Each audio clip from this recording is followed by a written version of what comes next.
Hey friends, Ash here with Gents. Hope you're doing well. Let's talk about some controversial fragrances. 10 of the most controversial fragrances of all time. Not necessarily the top 10 most controversial that's ever existed ever, but a good amount of controversy here. Hope you got it all. We got designer fragrances, niche fragrances, indie fragrances, fragrances that smell like vomit, fragrances that smell like semen. We got it all. Let's check these out.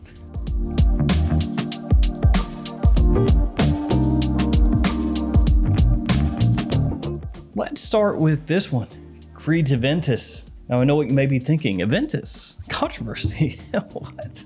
Surely not.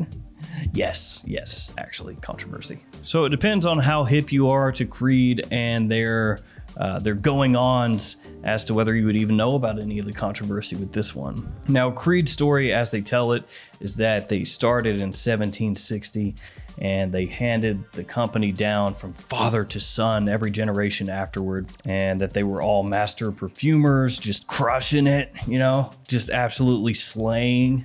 That royals and celebrities and everybody who had big chimichanga money was hitting them up and saying, hey, can I get my Creed fragrance, please? P.S. Here's a mega yacht for payment. Now I'm gonna key you guys in on something here. That's not real life. It's not what actually was happening. And this is something that has been spoken about behind the scenes for a long time. But here recently, it's popped up once again because of the release of the book, The Ghost Perfumer, which goes into great detail about the House of Creed and how they actually function and how the fragrances are made, who they're made by, and all that good stuff. I'm gonna go ahead and spoil it for you. The Creeds themselves are not perfumers. Sorry about that. And what's kind of funny about this is the flavoring houses, like, the places where the perfumers work, they don't hide this. Because back when I was working on my gallery of fragrances releases, and I'll keep this really short, but back when I was working on those, the different flavoring houses sent out lists of perfumers that I could potentially work with alongside a bunch of fragrances that they had made, right? So it might have this person's name, these fragrances, this person's name, these fragrances. And with some of those perfumers, those Creed releases were proudly presented by the flavoring houses that they worked for as scents that they made. So pretty interesting to see somebody who is not Olivier Creed or Erwin Creed credited for these Creed fragrances. So there's a lot of controversy surrounding Creed and their history. From there, Dior Homme 2020. Of course, we all know the reason why with this one. That iris that really made the Dior Homme line for so many people, it went bye-bye. And of course, many people threw a hissy fit about that, including myself. I did that. That was me. Dior Homme 2020 was crapped on by so many people because this right here, this is the embodiment of Dior saying, hey, guys, we know you like that iris, but we don't actually care because it's not making us enough money, so away with that. All of that is this. Over time, I grew to really love this though. It's fresh, a little spicy, modern, woodsy. I think Dior Homme 2020 is really nice. But there's no denying how unhappy people were when this came out. Up next, Secretions, Magnifiques. By the way, this one, you can get this at twistedlily.com. Use the code GENTS10 to save yourself 10% off. The whole website, not just Secretions Magnifiques. This one smells wonderful. Wonderful. So this guy right here, this has an adrenaline accord, but also blood accord, and sweat, and semen, and milk, and coconut. It doesn't smell great. You could say that. It does not smell wonderful. But you know what? It got people talking a lot, and it got people buying it just to see, hey, how bad could it really smell? The answer is pretty bad, and it doesn't smell very pleasant. Got a very metallic kind of tinge to it. Good old Secretions though. Yeah, people are gonna be talking about this forever. And from there, Office for Men from Fragrance One. So this is Jeremy Fragrance's first fragrance. And it caught a lot of flack. And myself, I crapped on it a bit. I said it was like an Ambroxan bomb. It is though very versatile. It's an easy to wear kind of fragrance as long as you don't go too crazy with the trigger. Same thing with Dior Sauvage. You go too heavy with it and maybe people don't really like it. It comes across too aggressive. The cap makes a nice thimble, so that's cool. Whereas the controversy with this one, well, it was the first huge release from a YouTuber in the fragrance sphere, we'll say. And so, of course, a lot of people got fired up about it. And then there was the pricing. It's not cheap. At full retail, it's not cheap. You can get it at a discount, pretty steep discount sometimes, and then it becomes much more palatable. Still yet though, a lot of people really got worked up about it. Then we're gonna hop on over to Hermes H24, newest one of the whole bunch here. This is the baby of the group. Now, H24, a lot of people would say, you know, that's not really all that controversial, and I'd agree. Some of these other ones here are much more controversial than this one. But with Hermes, there have been so many people who have been up in arms ever since Jean-Claude Ellena retired and said, you know, I don't want to do this anymore. He wants to go do other things. He doesn't want to be beholden to the world of fragrance. And H24 is the first launch of a new mint line ever since Jean-Claude Ellena took off. And so there were all kinds of people talking about it. What's it going to be like?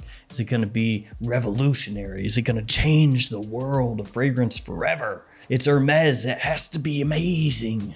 And then it came out, and it's kind of like Hermes's take on an aroma chemical heavy scent profile, pretty much. Some people love it. Some people hate it. I'm one of the people that doesn't like it. I think the opening is decent, green and sweet, but then as it dries down, not really a fan of what it's doing. And for so many people, this fragrance, you know, it changed the trajectory of Hermes, and they didn't like it.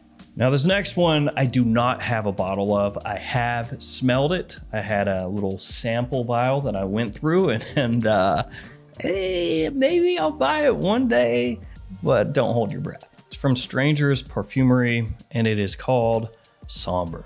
And with this one, it's just that next level, you know, that next level past Secretions Magnifiques in fragrances that just smell friggin' gross. You know how you have floral fragrances, fougere fragrances, you have leather fragrances, all these different styles of fragrance. Well, there's also that one, just friggin' gross. And I mean, the brand isn't hiding it. They just tell you straight up, yeah, this is just basically supposed to smell rank and nasty and skanky. But it's art, bro. It's art. And art should not be confined. So here, have this fragrance that smells like vomit, mold, and pus. Enjoy. Yeah, legitimately, there's vomit, mold, pus, sweat, mud. All of those are official notes. And also some florals like rose. That helps, right? It helps balance. No, it doesn't. It smells really bad. It's one of those scents that only an edgelord is going to say, oh yes, I wear it. And actually, I think it smells fantastic. Most people are gonna say, it's friggin' terrible. I keep it as a novelty and I occasionally spray it on to gross out my friends. Let's move on from there, shall we? Next is Axe number 5 from Mischief. This was a Mischief drop. There were very few of these made. They sold for $400 and they sold out within 1 minute. Let that simmer, let that marinate. Let me tell you what this is, okay? This is a Chanel number 5 bottle. It has a different sticker on it. It says Axe number 5 body spray, Eau de Mischief. This is a legitimate Chanel bottle. They put a little sticker around the collar here that says Axe number 5. They pulled off the atomizer, and they filled this up with Axe Phoenix. That's what's in here. This is Axe Phoenix body spray. $400 per bottle. Under 1 minute, it's sold out. There are 2 right now that I can see on eBay. One is going for like $500, or they're asking $500, and the other's a little bit more than that. But lots of people were just asking, why? Why? And also, how do you not get sued by Chanel? You got 3 to go. Next one, Invictus from Paco Rabanne. This one is not massively controversial, much like H24, but I wanted to work it in anyway. Paco Rabanne hitting you with that tacky presentation, that trophy, you know, really pulling in the teenagers. It has that bubblegum scent profile, front and center, and it blew up. The popularity of this style of fragrance is crazy. You can find them everywhere. Different fragrance companies putting out scents that smell like Invictus or have an Invictus scent profile to them. That's where a little bit of that controversy comes in. People that don't really like that kind of fragrance. We don't really like that kind of thing in my town. you better skedaddle. Not altogether dissimilar from 1 Million when it came out. Tacky bottle, different kind of scent profile, loud, aggressive, in your face that a lot of people look at and say, I hate it. But that guy really enjoys it. I hate him too. Invictus. Let's go to the polar opposite of Invictus with Bat from Zoologist. This is the original Bat because it was discontinued, but not exactly. And then a new one came out. Boy, this has a wang to it, and I really like it. But I don't wear it, but I really like it. My voice may not sound like it, but I do. It smells so earthy, like you went into a fruit bat cave. It's one of those Zoologist fragrances where you smell it and you go, yeah, you nailed it. You absolutely nailed it, no doubt. To an extent, it's a little bit of a novelty style fragrance, but it works so well. It smells so nice. And I know it sounds like it doesn't make sense. I'm saying, oh, it's a novelty fragrance, but it smells so good. It does, man. It does. It's just one of those fragrances that has that realism that draws you in. So there's a whole backstory, a whole thing with this one. I'm not going to go into too much detail. Feel free to look it up if you're so inclined. Essentially, the creative director, owner of Zoologist, told the perfumer of Bat, the original, hey, I would like to go ahead and purchase the formula of this fragrance from you. To which the perfumer said, nah. Basically, they said, you know what? In fact, no. I'm going to keep it and I'm going to release it as my own fragrance under my own line. Deal with it. And that's what they did. Night Flyer is what it's called now.